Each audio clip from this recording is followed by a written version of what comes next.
안녕하십니까. 오늘 강의 저에게 이제 제공된 강의 제목은 베리 하이 리스크 CV 리스크를 가지고 있는 환자에서의 PCSK9 이니비터에 관련된 내용입니다. 특별한 컨플릭트는 없고요.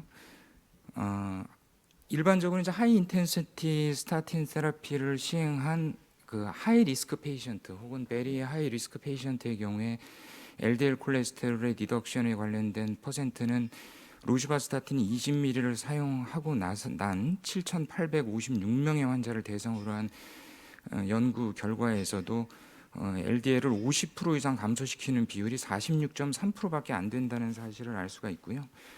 그 외에 50 이상을 보이는 50% 이상이 채 되지 않는 환자들이 50% 이상을 보인다는 걸 볼 수가 있습니다.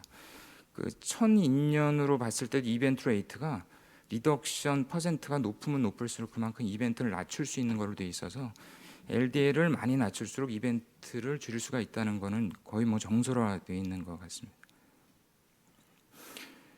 그래서 ESC 가이드라인이나 ACC, AH 가이드라인에서는 초반에 하이 리스크 환자에서 하이 인텐시티 스타틴을 사용한 이후에 LDL의 리덕션이 충분하지 않을 경우에는 이와 같이 에제티마입이나 PCSK9 인히비터를 사용을 해서 타겟골을 도달을 시키는 것을 권고를 하고 있습니다. PCSK9 인히비터는 잘 아시겠지만은 LDLR 리셉터의 디그레데이션에 관여를 하는 PCSK9이라고 하는 프로테인을 인히비션하는 억제제입니다. 따라서 LDLR 리셉터의 넘버가 상대적으로 올라가게 되고 그로 인해서 LDL의 업테이크가 증가됨으로 인해서 LDL의 레벨을 효과적으로 떨어뜨릴 수 있는 걸로 되어 있습니다. 이러한 그 PCSK9 인히비터 중에서 가장 우리 앞에 처음으로 소개됐던 약제는 에볼루크맙 모노클로널 안티바디가 되겠고요. 호모자이고스한 FSH 환자에서 420mg을 사용을 했을 때 세이프티나 혹은 LDL의 리덕션에 관련된 부분들이 유의하게 플라시보에 비해서 좋은 걸로 결과를 얻어냈고요. 이와 같은 PCSK9 인히비터의 경우에는 보통 이제 FH 환자를 대상으로 해서 처음에 임상적 결과를 얻어내는 경우가 많습니다. 헤테로자이고스 FSH의 경우에도 이 에볼루크맙은 140ml 2주마다 그리고 420ml 먼슬리 요법을 통해서도 플라시보에 비해서 충분한 LDL의 리덕션과 세이프티를 입증한 바가 있습니다. 이러한 에디셔널 세라피로서의 PCSK9 이니비터를 사용하기 위해서 현재 저희 앞으로 제공된 ESC나 ACC, AH 가이드라인에서는 하이 리스크 혹은 베리 하이 리스크에 대한 데피니션을 다시 가이드라인을 통해서 업데이트를 하고 있는데요. 베리 하이 리스크 환자에서는 ACC, AH 가이드라인에서는 50% 이상의 LDL 콜레스테롤 리덕션을 권고를 하고 있는 뿐만 아니고 논스타틴 애드온 세라피로 LDL을 70 이상의 경우에는 사용을 권고를 하고 있습니다. 이를 언급을 하기 위해서는 먼저 클리니컬 ASCV에 대한 데피니션인 ACS나 스티블 안제나 PCI를 시행한 환자, 스트로크 그리고 TIA, PAOD 그리고 에올틱 애뉴리즘 환자 중에 메이저 ASCV라고 데피니션되어 있는 ACS, 스트로크 그리고 PAOD 환자들을 따로 분류를 할 필요가 있습니다.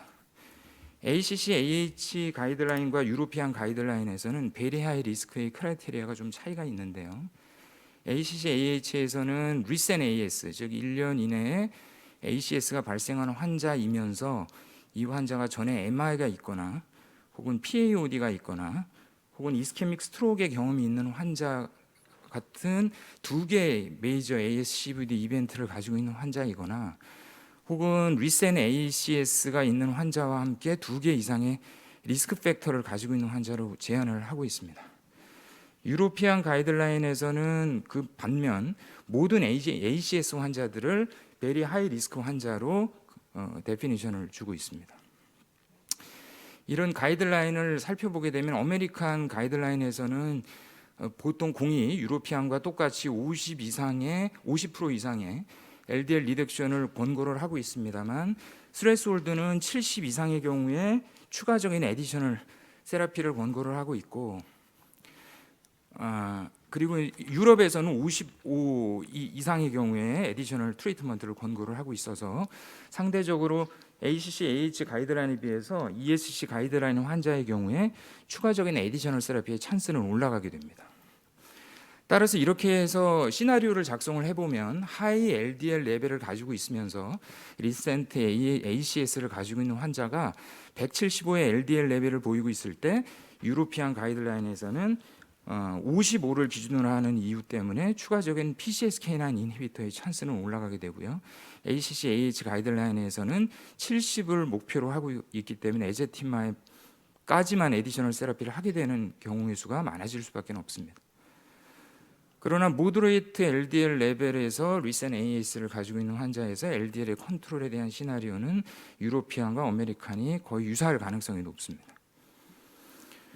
그래서 저희 앞으로 이제 처음으로 소개된 PCSK9은 에볼루크맙에 의한 피보털 연구로 4이어 스타디가 소개가 되고 있고, 이 연구에서는 전체적인 LDL 콜레스테롤의 LSM 퍼센테이지 리덕션이 59%, 그리고 민 베이스라인 밸류에서 92에서 30까지의 LDL 리덕션을 성공적으로 맞출 수 있는 걸로 되어 있고요.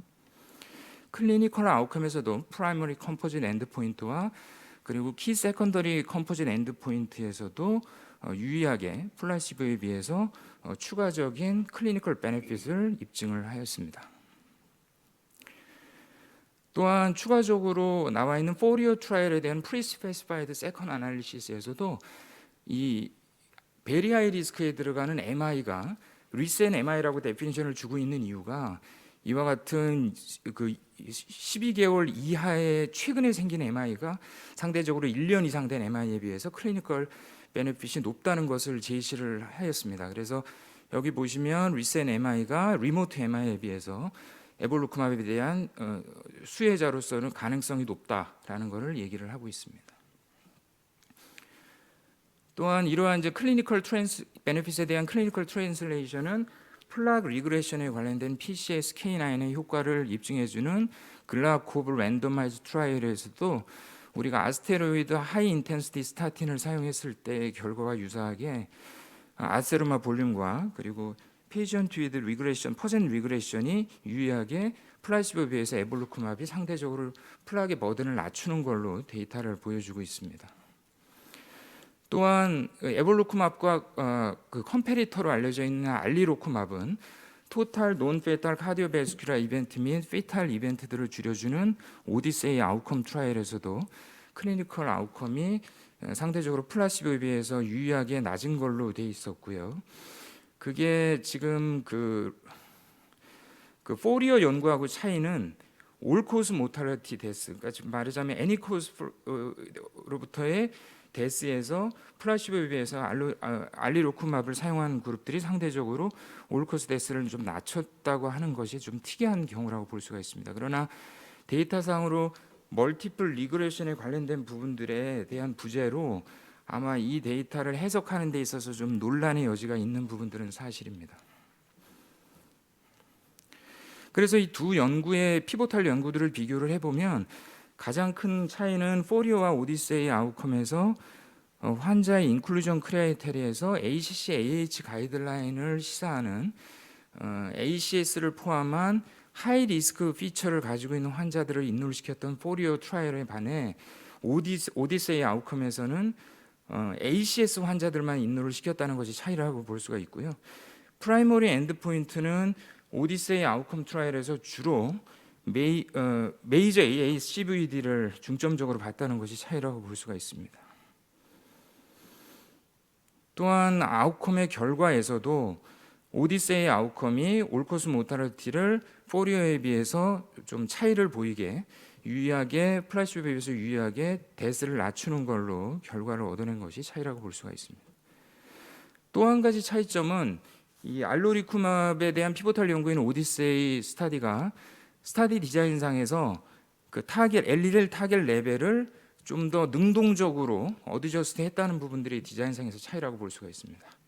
그래서 75ml 알로리쿠맙을 2주 사용한 이후에 LDL 레벨이 25에서 52로 도달을 못하면 150ml 업타이트레이션을 시행을 해서 그 레벨을 맞추는 걸로 그렇게 확인을 한 바가 있습니다. 또한 세이프티 측면에서도 25 이하로 LDL이 지나치게 떨어지면 75로 다시 다운 타이트레이션 하는 걸 권고를 했었습니다.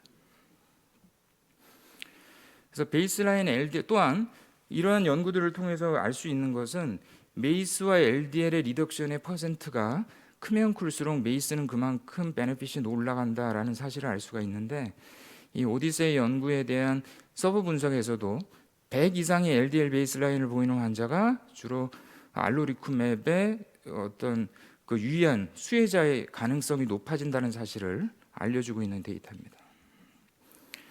세이프티 컨선에서도 PCSK9 이니비터는 초반에 프릴리미너리 데이터에서 DM이 좀 많을 것이다라고 하는 걱정을 깨고 통계학적으로 유의하지는 않았지만 뉴머니컬리 DM은 좀 많았지만 유의한 차이를 보이지는 않았고, 유일한 차이라고 할 수 있는 건 인젝션 사이트 리액션이 상대적으로 PCSK9 이니비터가 높은 걸로 소개를 하고 있습니다. 또한 최근에 2020년도에 PCSK9 이니비터로 알려져 있는 인클리시란이라고 하는 새로운 약이 소개가 되고 있습니다. 이는 FSH에서 역시 3상을 처음 시작으로 소개가 될 예정일 것으로 생각이 되고, 인클리시란은 기존에 우리가 사용하고 있는 PCSK9 이니비터와 메커니즘이 약간 다릅니다. 그래서 RNA 트랜슬레이션에 관련된 프로테인, 즉 PCSK9을 합성하는 걸 억제하는 걸로 알려져 있어서 클리니컬 데이터에서도 PCSK9의 레벨을 보여주는 그런 독특한 어떤 그 스터디 결과들을 보여주고 있습니다.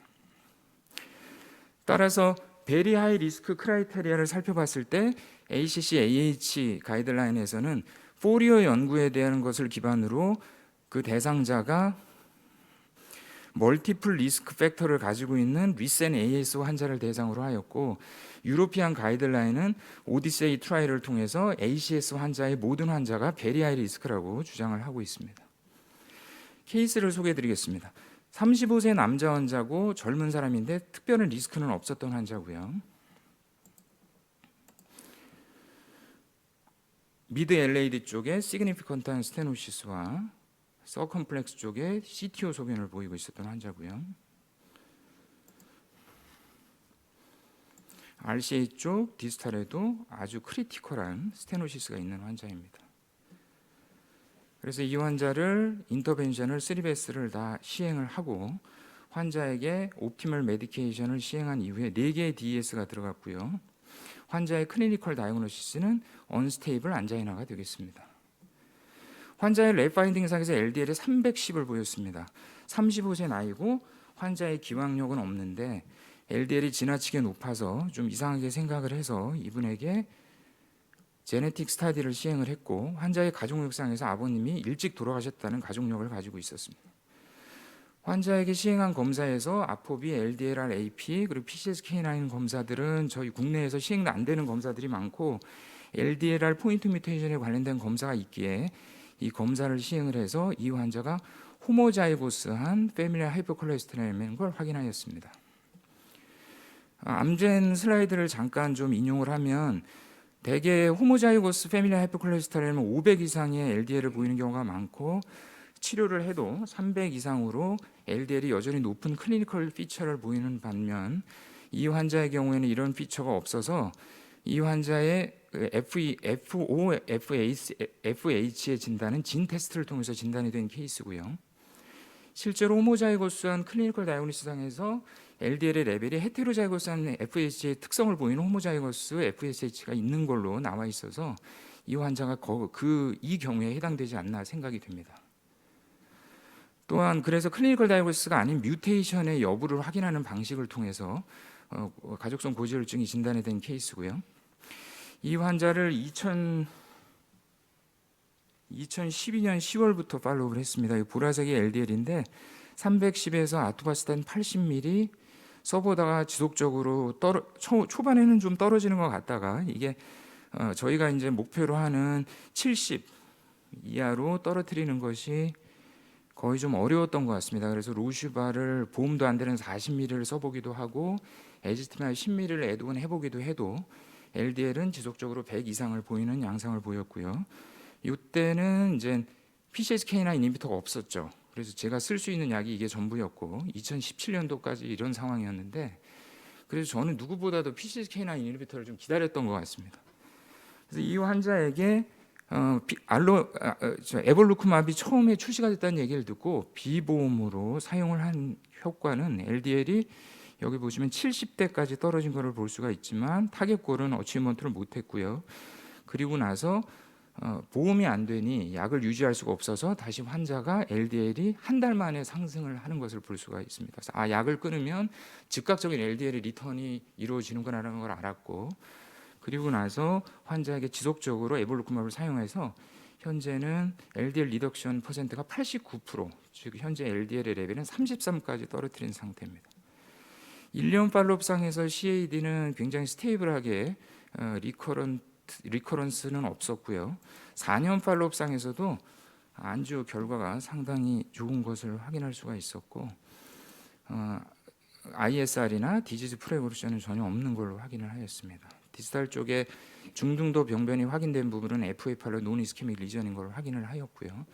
환자의 페디그리를 확인해 본 결과 환자 본인 외에 형과 누나가 있었는데 그분들에 대한 페디그리상에서 가족성 고지혈증이 나오지 않을까 해서 검사를 권고를 드렸고요.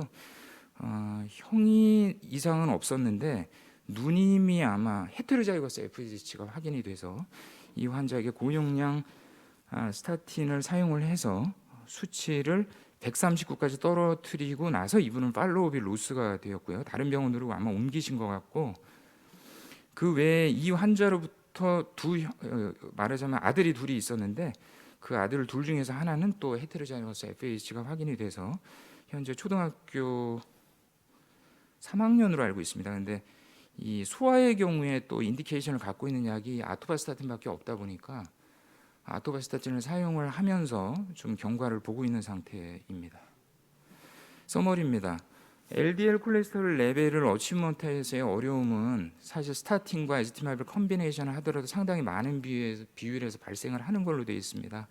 이런 경우에 PCSK9 이니비터는 한 가지 중요한 LDL을 컨트롤할 수 있는 피보토를 담당을 하게 될 것으로 생각이 되고 특히 클리니컬 데이터에서 소개한 베리 하이 리스크 환자의 경우에 LDL의 레벨을 낮추는 데 있어서 충분한 에비던스를 가지고 있다고 보여집니다.